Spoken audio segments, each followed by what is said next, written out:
Preparedness is a way of life. Hey everybody, this is Michael with Asymmetrical Preparedness.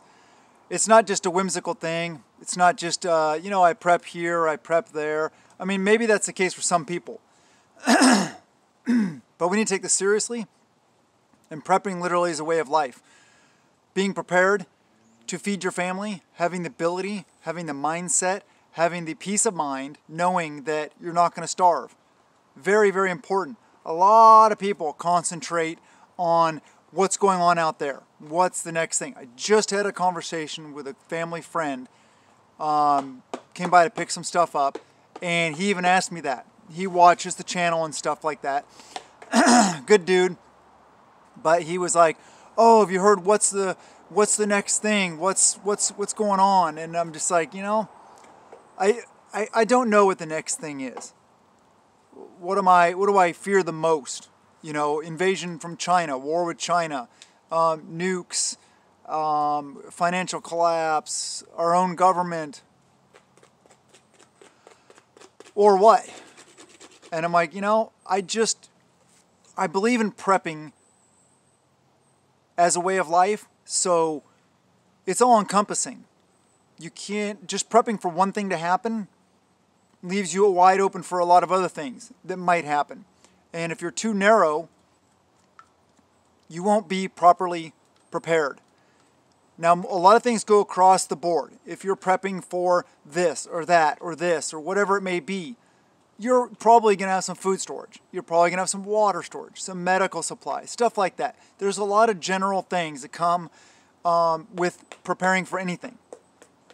But there's also a lot of unique things, like people that are really concerned about nuclear war, biological warfare, whatever, those kind of things. Those are very niche items. They're what I feel is one of the less likely things to happen. There's a lot of other things that can happen that are much more likely, I feel. But those are such niche items, and those items are very expensive, and people aren't doing it properly anyway. They don't know about decontamination stations. They don't know how to properly decontaminate themselves. They don't know how to properly go through all those procedures. They don't know the proper gear for it. They don't know how long the filters on their gas mask are going to last in said environment, because they don't know anything about saturation. They don't know how to properly read a Geiger counter or a radiation detector, properly termed. And they have ancient radiation detectors that only detect like alpha radiation, or maybe they have a beta, but they have no way of testing for gamma or any other radiation. So it's just one of those things. And they don't have enough filters for their gas masks, because they're expensive. There's a lot of other things I feel would be more important to concentrate on, although, yeah, that is an area you can prep in, of course. But making prepping a way of life is really about making it fun, enjoying the process. We only stick to things that we enjoy and make it a habit. Just like exercise, working out, physical fitness, taking care of your body, eating healthy. Those are all things that it takes time to get into. It takes time to make it a routine. It takes time to have it become part of your life. And if it's something you enjoy, it's much easier to do. So if you enjoy the preparedness journey, if you make it fun, if you involve your friends, your family, as many people as you possibly can, which is very, very important, because you got to have tribe. You got to have people around you. You got to have a group, mag. You can't do this alone. There are very few people on this earth that can do it alone. Put it that way. Maybe there are some people that could do the lone wolf thing, but that's not really what this video is about. If you're doing things fun, more people want to join you. So it helps encourage others also. I think gardening is fun, raising these things and eating these things, working with my hands in the soil. A lot of other things that come along with preparedness are fun. Security and defensive, which we talk about on Patreon. $1 a month, links in the description below. Hundreds of videos, awesome stuff there. I love it because I don't have to really mind my P's and Q's as much there because of the algorithm here. But anyway, make it a part of your life. Don't make it your entire life unless you really find ways to make it fun and you enjoy everything about it.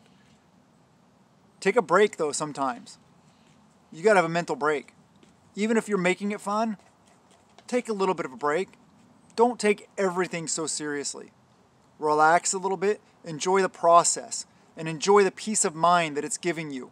It's very, very important. Peace of mind is why we do this. I know that because of my preparedness level, that I can provide for my family. I can feed them, I can clothe them, I can take care of their medical needs, I can make sure they have plenty to drink, I can reproduce calories, very important. I can head out, bug out, if I need to. I can secure my perimeter if I need to. I can call my buddies for help if I need to. Lots of things like that. There's a lot to it. It's awesome. And the peace of mind is so reassuring. Knowing that, trusting in Him, but doing my part here. Groups are vital. Please, please. If after last year, after 2020, you can't get somebody to be a prepper, then maybe they're one of the people that just never get it. And some of those people, you just got to let them go. Some people are just never going to get it. But after 2020 and everything everybody saw, it should be easy to convince somebody to be a prepper. It should be super, super easy. I was at Costco today. So, funny story. Back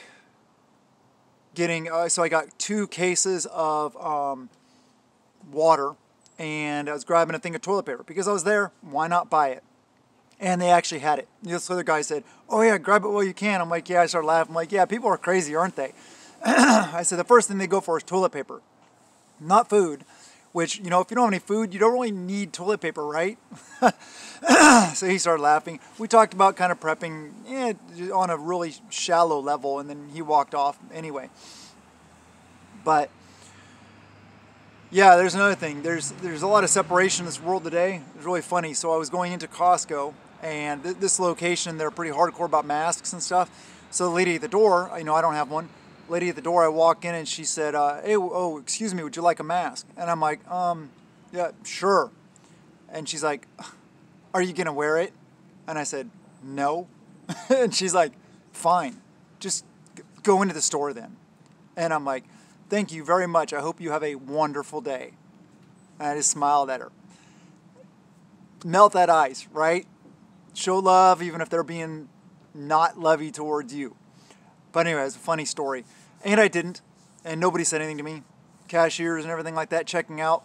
Bought a bunch of honey and the garlic cloves, the bags of already peeled garlic cloves that we love to use. My wife makes up she makes up mason jars. I've talked about on Patreon. I think I've talked about it here too.